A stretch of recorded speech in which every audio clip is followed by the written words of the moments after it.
Of a nuclear exchange with the Soviet Union is a shattering prospect for American troops and the American people.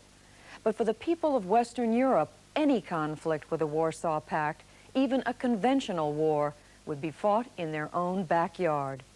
In this next segment, we examine European fears and their impact on the politics of NATO in the life of one West German village.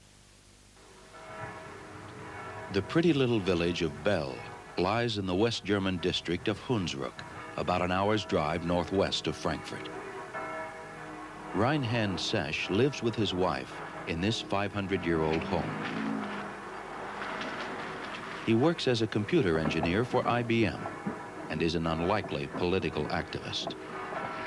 But every day as he drives to work through this peaceful place, he is forcibly reminded that one day Bell could find itself in the very eye of the nuclear storm.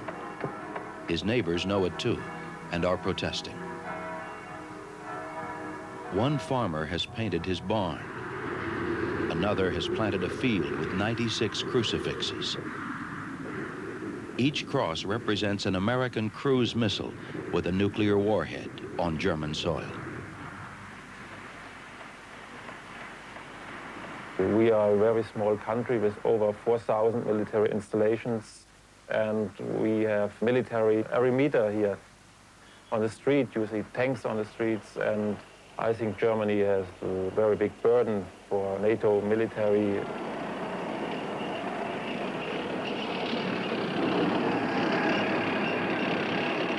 Like most Germans of his age, Reinhard had grown up with the American military presence and had grown used to it.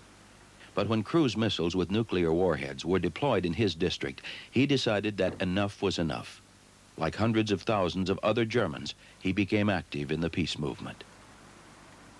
We know that there are nuclear weapons here because you only have to look in the emblem of the official 50th Tactical Fighter Wing, and there you will see the nuclear weapon in this emblem.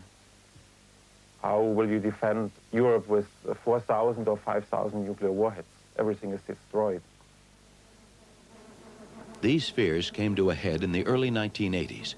The decision to deploy Pershing II and ground-launched cruise missiles led to enormous anti-nuclear demonstrations throughout Europe. And nowhere more so than in Germany. Even in Bell, local residents were joined by 200,000 protesters in a march on the Wuschheim Air Station, an American cruise missile base outside the village. Jutta Dahl and her husband August, a Lutheran pastor, led that large peaceful protest in 1986. We realized that with those weapons which are being stationed here in this village, you could easily kill about 80 million people. And I think American people, they don't feel as threatened by the weapons as we do, because the density here is so enormous. And we are living so close to the Iron Curtain that we really know when there will be an era and when there will be a war, we will be destroyed at once.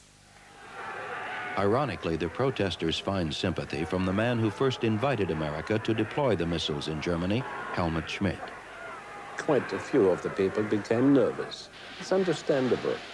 It's very easy for a nuclear power like the United States or like Britain or like France to install a few more missiles. It's quite a different thing if somebody else puts nuclear missiles onto your soil and reserves for himself the right to unleash these missiles, because people nowadays do understand that missile sites are target sites as well for the other side. While Americans complain that they bear too much of the cost of European defense, Germans say they bear too much of the risk. Beate Klarsfeld, who lives near Bell, maintains her watch on a U.S. cruise missile base. As she sees it, the American military has made Germans second-class citizens in their own land. In recent months, the peace movement has obtained this document. It is the Non-Combatant Evacuation Order, a confidential document issued to all American military personnel based in Germany and their dependents, For Beate, it makes alarming reading. This plan says that when there is a day where the atomic strike will start, then the Americans will be evacuated and we have to stay at our homes and we should die here. So German police and German organizations will stop us to flee, but the Americans can flee. What upsets the Germans about the document is that with the American families, their furniture and even their pets will also be evacuated. Though the days of the great peace demonstrations have passed, politicians in Bonn are well aware that anti-nuclear sentiment runs right across the political spectrum, and it runs deep. Even conservative politicians who believe that German security depends on the nuclear deterrent admit that while they may have a majority, they do not have a consensus. The member of parliament who speaks for the government on defense issues is Volker. We will have something like 4,000 nuclear warheads still left after the INF agreement, and I think we could do with fewer systems. Though the INF agreement will remove the hated cruise and Pershing IIs, short-range weapons remain. NATO has decided to modernize and upgrade tactical nuclear weapons like this Lance missile. If it was ever fired in anger, it could only land in East or West Germany. Volker must explain to his constituents why it's a good thing to get rid of intermediate nuclear weapons that can hit other countries, but modernize systems that can only kill Germans. But we're in a unique situation. We're the only country in the West that has nuclear weapons on its soil that are planned to be used on German soil.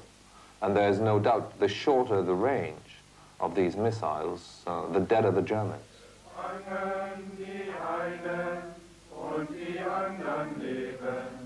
Meanwhile, the peace protesters from Bell hold their weekly prayer vigil outside a U.S. missile base. The peace activists are small in number, but they have had a tremendous impact on public opinion. A recent poll found that while 68% of Germans want to stay in NATO, 79% don't want nuclear missiles on German soil.